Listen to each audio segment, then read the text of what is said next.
Welcome to our show, Spot on the Money. I'm your host, Betsy Hume. I'm thrilled that you've joined us today because I have with me the CEO of Fitzwilliams Financial, Mr. Tim Fitzwilliams himself. How are you, Tim?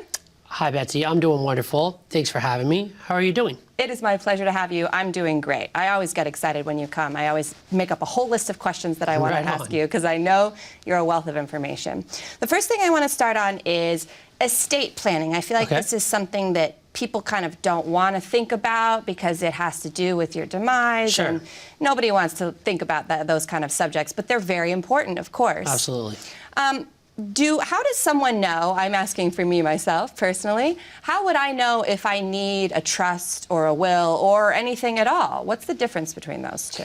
Yeah, I think it really comes down to what type of control you want to have of your money in your demise. See, a lot of people fall under the assumption that if you have a will, then it's going to go exactly how the will says. And that's not the case. In fact, it goes through probate and there can be problems and all of that. And it may not end up the way you wanted it at all. Right. So if you value making sure that your assets are going to the people that you want to go to, no matter what, at the right percentage in the right places, then you have to have a trust. That's the best way to do it. That makes a lot of sense. So I also have heard this term before, and I don't know what it means. And so Tim always tells me there are no dumb questions, so I always feel safe asking him the questions that I feel kind of foolish about. I've heard this term probate costs. To me, I don't really understand the difference between probate costs and estate taxes. Are they related at all, or are they completely different things and I'm way off the mark? Well, they are different things. Okay. So probate cost is the cost of having to go through probate. So if you have an estate and you didn't have a trust and you didn't have things planned out so that everyone knew where everything was supposed to go and how much, then the state's going to decide for you, and they have to sometimes hire an accountant, hire an attorney, hire folks to help figure out how your estate should be distributed. Of course. And that is a probate cost. Estate tax can also be a thing, which is if you have more than the threshold allowed, which right now it's really high, so no one's really worried about it, but they're talking about changing it. And I know viewers may be concerned about that. There's talk about if it goes back to $1 million, what would you do? Well, then estate tax, you could look at 40, 50% of your total value of your estate being taxed after you die and your spouse dies and it goes to the heirs. At that point, that's when estate tax comes into play. I see. So estate tax is something that your heirs or your beneficiaries are going to have to worry Yes. about. I see. You can plan for it while you're alive to minimize that burden on them, but it is on them. Well, I've got to tell you, even from your description of what probate costs are, the fact that the state brings in experts to help them with this kind of stuff tells me that us as individuals should probably be bringing in experts to help us with this kind of stuff because it's so complicated. Right. What kind of experts do you advise? Do I need an attorney? Do I need a CPA? Is it a financial advisor's job? What kind of experts are best to help me with estate planning? For the trust part of things, you need an attorney, estate planning attorney. Now, you might be working with a financial firm that has everything in-house like we do, where we have an estate planning attorney in-house. Wow. We have a tax firm in-house so that can be handled for you all in one nice spot. If you're not, then you're going to need experts in each part that could affect your estate. So taxes could be a major part of that. So a CPA could be a big factor. Estate planning attorney could be another big factor. And the advisor could be involved as well because there's investments and that trust could be funded and things like that. So it could require a lot of work, or it could be as simple as just working with an attorney to get a trust done. But Betsy, there's more to meets the eye than trusts. A basic trust is one thing where it's protecting your heirs from creditors and it's directing how you want your assets to be distributed. But there's a whole lot of other different types of estate planning tools and different trusts that are for certain strategies, for tax deduction in estate planning, for those estate taxes we were talking about before. So if someone has already started and done some work on their own and they have some form of an estate plan, what's some advice that you give to our viewers who are in that situation to help them kind of review their own estate plan and see what red flags or missing gaps might be there? How can they judge that for themselves? Well, the estate plan itself, it should be written. And so you should know that you have something like a medical directive Are we going to pull the plug or not? How do I want that to be handled? Right. Right. A power of attorney, maybe a will inside of the trust to take care of incidentals, and of course the trust itself directing things. These are all very important aspects of the trust package that you want to have done. So you want to make sure that you have those things. And that's the problem if you're maybe doing it yourself and you're going online and you Google a trust. Maybe you'll just get like a basic trust, and that's fine, but you're missing these other components that need to be a part of the estate plan. Right. That's so interesting. Yeah. We don't know what we don't know. I feel like I'm often reminded of that when I talk to you about the financial world. It's so vast. How often do you recommend that a person needs to revise or update their estate plan? Is it a one and done kind of situation, or is it something you're constantly reviewing? It's not a one and done. It's not necessarily a constant review, but when there's a significant change or a change that you desire in your life that could affect how things are going to be distributed, right? Then that's when we need to review things. Age is also important. If you got something done a long time ago, right? Maybe you're a retiree and you had a trust put together 25 years ago, a lot could have changed in your life. The people that you might have entrusted as trustees or what have you might not even be here anymore. So reviewing it at that stage, absolutely. But once you have one up to date and it's current, the main things that are going to change are what do you want to have happen in that trust? Meaning, are you adding a certain asset to it that you want to follow your directive? You want to make sure that your heirs are going to receive the money. And that gets really interesting. It's not as simple as everyone thinks, and that's a good thing, Betsy. Yeah. Right? In fact, I look at it for my kids, like if you were to get in trouble, right? If you were to get a felony, maybe, you know, outside of driving or something, right? But you get a felony, then you're not going to get any family money. And I think that that can really help in upbringing and morals and a lot of decision making that young people are faced with, to where when bad things come into their life, they make the right decision because they then know that they may not get that inheritance. So we educate our clients on how to do that. I've seen funny things too, where we had one lady who said, look, if I die and you remarry, I'm not paying the house bill out of my assets. So, and it's in the trust. So you really get to have some fun with it, but it's very controllable, and that's the power of it. While you're alive, you can control it all and do it all, and once you're gone, it's now irrevocable, it's in stone, and it's going to follow that to a T. And that's what it's all about. So you update it based on the changes you have in your life. I see. It makes a lot of sense. I hate to take a commercial break. I wish I could just stay online on the air with you all day. We do need to take a quick break. Before we do, will you let our audience know what happens if they call your 800 number, what they can expect from there? Sure, absolutely. So if you have a trust and you want to get a review of that trust and have one of our attorneys look over that and kind of see if it's outdated or if it needs to be updated, or you have assets that want to maybe be added to it, or maybe you want to just kind of look at your whole picture, because the trust is just one part of the estate plan, and you want to look at the tax planning, the estate planning, the investment planning. Well, we are offering to the viewers that call in at 1-800-685-3194, we're offering a complimentary green light retirement check where we will analyze all of those things for you, no charge, and then we will tell you what needs to change and what our opinions are of that. And then from there, you can decide if you want to become a client or not, but at least you will know. So if you want to figure out what you should have in your trust and if your trust needs to be updated, give us a call. We'll get you in touch with one of our attorneys, 1-800-685-3194. That is so refreshing. I feel like a lot of times people don't get the information they want until they've already made an obligation. And to be able to have the opportunity to review it before you make that decision, to me, seems like a very comforting option. Give us a call, 800-685-3194. And don't go away. I've still got some more questions for Tim Fitzwilliams. We'll be right back on Spot on the Money. How confident are you in your current financial plan? Do you know with certainty how the recent market volatility will affect your future hopes and dreams? How much are you paying in taxes? And how much are you losing to unnecessary high fees? You didn't work to save this money so that you could spend your time worried in retirement. Now is the time to take charge of your finances so you can feel confident about your future. Call in during the next 30 minutes of today's show only to set up an absolutely complimentary, no obligation, full-blown financial review that will result in your own customized written plan. This is a $999 value that we're giving away complimentary to the first 10 people who respond. We'll start with a full-blown analysis of what you already have. by running a report to untangle how much you are currently paying in fees, how you're allocated for risk, and what it's costing to work with your current advisor. Next, we'll identify your goals. Where do you see yourself in the next 5 years? Where do you want to go, and who do you hope to go there with? Is your current financial plan set up to get you there without mishap? Let's design a roadmap to create a financial plan you can follow with confidence. Get the piece that so many people are missing from their retirement. Find out how having a written plan can make a difference to your retirement dreams.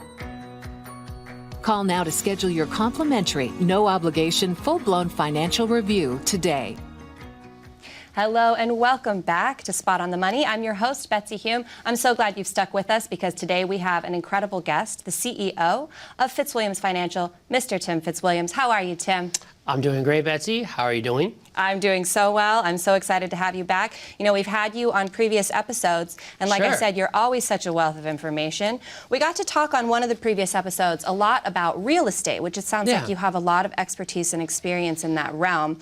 We only got to touch a very little bit during that episode on the taxes, the tax benefits that are associated with real estate. I wonder if you could give us a little more insight into that side of real estate. Sure, because there's a lot of hype right now in the media and in political climates as they are about real estate being affected by capital gains tax, but in a way that most people aren't aware of. Sure, you sell real estate, you have to pay capital gains tax if you didn't live there. People know that. But what they're not aware is if you lived in a house and you die and pass it on, right now, you're good. It's great. There's no capital gains. We call that a step up in cost basis.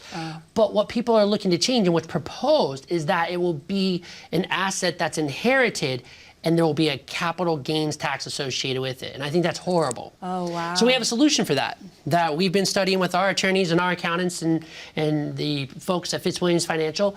And we looked at the idea of doing what's called a family limited partnership. And so what this does is it allows a business to own the property. You put your kids on as the limited partners. And what's cool there is that nobody really wants to buy into that limited partnership because it's limited, right? I don't want to buy into your partnership. I don't want to be a shareholder.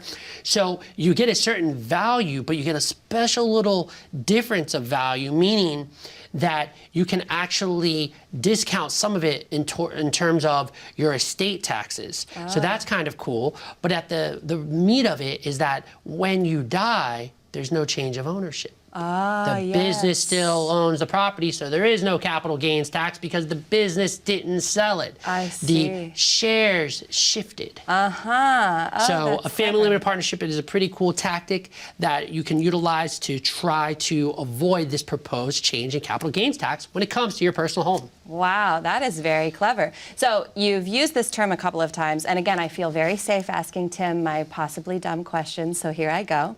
What is the difference between capital gains tax and the ordinary income tax that we all know so well from having to pay all the time? Sure. So capital gains tax are sales from assets, generally speaking, stocks, bonds, mutual funds, real estate, things like that. When you sell it, that's what we call a non-qualified account most of the time, like a brokerage account. You would sell it and those gains occurred, then you'd be taxed capital gains. When we talk about ordinary income tax, which most people are familiar with, we see that in our investments, in our 401ks, our IRAs, TSPs, alphabet soup, stuff like that. Those plans, right, with those funny letters, those are the plans that are going to be ordinary income, right?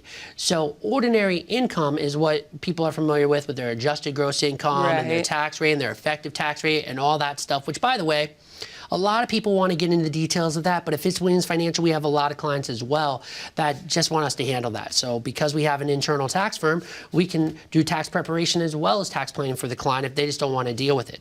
But it is important to understand the difference and how to avoid the two. There are two different taxes there, and it's very important to understand what you can do to combat both. Yeah, wow. I mean, it's like I said, I always say when I talk to you, the financial world is increasingly more complex, and I think that even financial professionals can admit and will happily admit that it's complicated even for them to have to figure out some of these things. So, you know, there's income tax, there's capital gains tax. Are there other kinds of taxes that one might encounter once they're retired, when they don't have a job that's giving them steady income anymore? How does your tax landscape shift once you enter retirement? Well, there's one thing that people get taxed on, or most people get taxed on, I should say, is Social Security. Oh, a lot of people don't course. understand there's a whole set of rules around that. Depending on your income, your Social Security can be affected by taxes. Oh, man. You have a law called the Required Minimum Distribution that makes you take out money from IRAs and qualified to be taxed plans like that. That becomes ordinary income, which can also affect your Social Security. Oh, wow. They know what they're doing, huh? Correct. So there's a lot of ways taxes can be affected. And since there's proposals of taxes going up and thresholds changing, it's really important that someone starts to tax plan effectively. Yeah. A lot of people don't look at that side of things to their portfolio. Absolutely. And you mentioned those proposed tax changes. What's your take on those? Do you think that we are likely to see a lot of changes in our taxes in the coming years, or do you think it's just a lot of hype that we don't really need to pay attention to? I don't know anymore. I only know that we are in a position as a country that our debt has gotten out of hand, ladies and gentlemen. Yeah. The only thing we can do is tax more. The government's not going to spend less. Right. So with that being said, how do they do it? You have to tax more. Well, there's certain taxes like estate taxes and various other things that people will agree to because it sounds like it's only taxing the wealthy. Right. But if you're working your whole life, you save up $500,000, you worked a 9 to 5 your whole life, you have that $500,000. When you start to take that $500,000 out, ladies and gentlemen, that's ordinary income, that's taxed. Oh, man. So if you wanted to go open a restaurant or something like that, you're going to get hit hard on the taxes by taking out of that IRA. That's something to be concerned about. Another thing that I see when it comes to different types of taxes, there's a lot of hype also around this, is with real estate, people are utilizing what's called self-directed IRAs to buy real estate, which is great. But remember, at some point, the government's going to say, you got to pay RMDs, you got to take out that withdrawal. What are you going to do, liquidate your real estate? You may have to. Wow. So there's a lot of stuff that is being proposed that I don't think you should freak out about, but I think you should start paying attention to what's going on and start getting a plan together, not just by the seat of our pants, but actually a written plan to strategize. If A happens, then I'm going to do this. If B happens, then I'm going to do this. Wow, that makes a lot of sense. We do have to take another quick Okay. break, but before we do, please let the audience know what kind of opportunity you have for them if they call in today. Sure, no problem, Betsy. If you guys give us a call today at 1-800-685-3194, you will get a complimentary green light retirement check. What that means is one of our advisors will talk to you, get to know what you want to accomplish. We'll get to understand your finances. And then from there, my team of experts will go back and look over things. We'll look and see, does a family limited partnership make sense to you? Can we save you in estate taxes? Can we save you in ordinary income taxes, right? Are we doing the best thing we can to minimize taxes for you? So we'll put all that together in a plan and we'll present it to you. Mind you, we haven't paid anything for this at this time, but we will give it all to you to take a look at to see if you want to execute on it.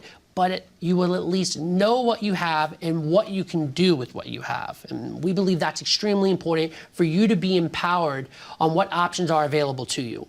So if you want to understand that on a deeper level, feel free to give me a call, 1-800-685-3194. You heard him, folks. One of the most important things you can do for yourself is empower yourself with knowledge about your current financial situation. Give Fitzwilliams Financial a call, 800-685-3194, and let them give you a professional, experienced set of eyes on your portfolio. Don't go anywhere. I still have a few more minutes with Tim. I'm going to get everything out of him that I can before he has to leave today, so don't go away. We'll be right back on Spot on the Money. When was the last time you saw your financial professional? Are you getting the most out of the strategy that was created for you? Although you've done a great job finding someone to help plan for your future, are you 100% sure that you were given the right strategy? We can help answer these questions and more with a complimentary second opinion evaluation. We will take a look at what you have in place and then help determine if you're well positioned to get the most out of your future retirement income. In the event that it is not, we can help by making suggestions and showing you how to get on the right path. You wouldn't get just one opinion when it comes to a major health decision. So why would you treat your most important financial decision with such disregard? Call today for your no-cost, no-obligation second opinion evaluation to see if you're getting the most out of your retirement income plan. Hello, welcome back to Spot on the Money. I'm your host, Betsy Hume. I'm so glad you've decided to stick with us. We have so much information I want to cover with our guest today, the CEO of Fitzwilliams Financial, Mr. Tim Fitzwilliams. How are you? I'm doing great, Betsy. Thanks for having me back. Always a pleasure. How are you doing? I am doing great. It is truly my pleasure. I feel like I learn so much from you every time you come, so thank you for your time. I appreciate it. I want to dive into another big topic in the media right now. I feel like I read about it almost every day, and a lot of it feels like it's trying to scare me, so I want you to debunk it or tell me I should be worried. Inflation. Right. Is it really as big of a scary thing that the media makes it out for us to be, or is this just something that they're focusing on to make us filled with fear as per usual? Well, it is pretty serious in the fact that the government decided to do a lot of things to create an inflationary environment, such as print a lot of money. Right. The rule in economics, you don't print money, but we did. And they're trying to taper that off, and they're trying to do things. So it is a real concern. Will it become a major impact in the economy? I think that's going to depend on how the government handles raising the interest rates. But from what I can see and what our CFA has been looking at, the biggest concern is when you see the velocity of money change. What do I mean by that, Betsy? I mean when you see people spending money. Right now, just about 10% of the GDP is sitting in bank accounts, both corporate and personal. Oh, wow. So when people are hoarding dollars, right, you don't have to worry about inflation. It's when they start to spend that the velocity and the speed starts to pick up, at which point now you have a concern. And we look at that every Friday. We're looking at those economic indicators to determine whether or not inflation is a real risk to our current portfolio models. And our CFA is heading that up and doing such an excellent job with that. So to folks listening, you want to know that it's a concern when you see people spending more out of their personal accounts. That's so interesting. I've never heard it put that way, but it makes a lot of sense. So is there any relationship between inflation and taxes? Are taxes going to rise as inflation rises, or how do they relate to each other, in your opinion? That's interesting. Inflation and taxes. Well, I would say this. I would say that the government can have an influence on both, right? And interest rates can affect inflation, and printing dollars and other types of legal laws that might come out that put standards on things can definitely do that. On the tax side of the house, that's going to be more focused because we have a debt that we have to pay down, so they need to generate more revenue. Now, of course, taxes are okay for schools and parks and fire and police and stuff like that, right? We have to have a tax system. The question is how do you know how much to tax? We talk about something called a Laffer curve, where you can go too far out and you start to get negative returns. So even if you tax so much to try to fix the problem, you can actually bite yourself. So it's a very delicate balance, and they're two very separate things that have different rules and regulations associated with them. What this means to the consumer and to you folks that are watching today, you have to understand, is your portfolio prepared against inflation, right? If you're getting a pension, do you have a COLA? If you're taking out withdrawals, are you aware that certain cost of goods are going to go up? We know it exists, and it's not bad that inflation exists. It does exist. The question is, are you prepared? A pack of gum to our grandmother was like 25 cents. Yeah. Right? What is it now? So it's going to be there. The other thing that's pushing consumers to be able to spend more and do things is trying to keep up with technology, right? Retirees want iPads, retirees want cell phones, retirees want all that fun stuff. Yeah. And then it becomes a way of life, where 30, 40 years ago, a cell phone wasn't a bill that you had. Right. So when that happens, you have to be very concerned about, am I earning enough in my portfolio to hedge against the fact that there might be something new introduced that I need to pay for that I wasn't expecting? And we're not talking about the things like long-term care. Of course, that needs to be accounted for. But maybe there might be a new gadget or gizmo that has a cost that you weren't prepared for, right? And maybe your pension becomes worth less, and how much you can buy, gas and groceries, right? The same dollar is not going to buy the same amount. So if you're concerned about that, you want to reach out to a professional to understand how your portfolio is going to be handled when inflation becomes a concern. So we only have a couple of minutes left in our show, unfortunately. But before we go, I want to make sure I ask this question. What investments, types of investments or vehicles should we be avoiding because of inflation? Well, I don't necessarily think we have to avoid an investment. It's all about how you buy the investment. So if we're taking it just out of the market and just in life in general as investing, it's about where did you buy it at? Did you buy it at a good price point so there's a good ROI, right? You have to identify that whatever your investment strategy is going to be okay with inflation or without inflation. I think that's extremely important. I don't think you necessarily have to avoid something, but you also don't want to buy in at the top of the market on something and then all of a sudden it falls apart, right? Because it becomes worth less and less. It's devalued, which is the definition of inflation. So you have to be cautious and understand the fundamentals behind what you're investing in. That hasn't been something that's been done for a long time, Betsy, because people have just been riding along. If you ask the average person, well, what does the P&L look like on these companies that you have in your portfolio? Or, right, what is their debt look like? And what are they having to pay as a service fee on that debt? They're not going to be able to tell you. Yeah. Those are fundamentals that matter. Wow. And so you need to know those fundamentals, then you can better well understand how inflation would affect you and should that be a good investment for you or not.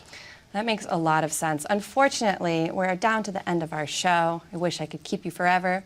But will you please one more time run by our audience what they can expect if they call your 1-800 number today? Absolutely. Ladies and gentlemen, if you give us a call at the 1-800-685-3194 today, you will be able to talk to one of our advisors and we will set an appointment to get to know you at no cost to you. We want to understand what you want to accomplish in your life, your goals, dreams, and aspirations, and we'll help you identify what you need to do in your portfolio through our analysis called the Green Light Retirement Check. And we will determine what you need to be able to keep your lifestyle the same or to add on more things and increase or decrease your lifestyle. So if you want to know what you have, how it works, and have a team of experts look at it and give their opinion, it's always great to get a second opinion. Regardless if you're working somewhere or not, give us a call at 1-800-685-3194. Folks, you heard it from the man himself. The financial world is so complex, always shifting. Everything in your life is always shifting. Take one thing off your mental plate, give yourself a little bit easier sleep at night, and give Fitzwilliams Financial a call, 1-800-685-3194. See you next time on Spot on the Money.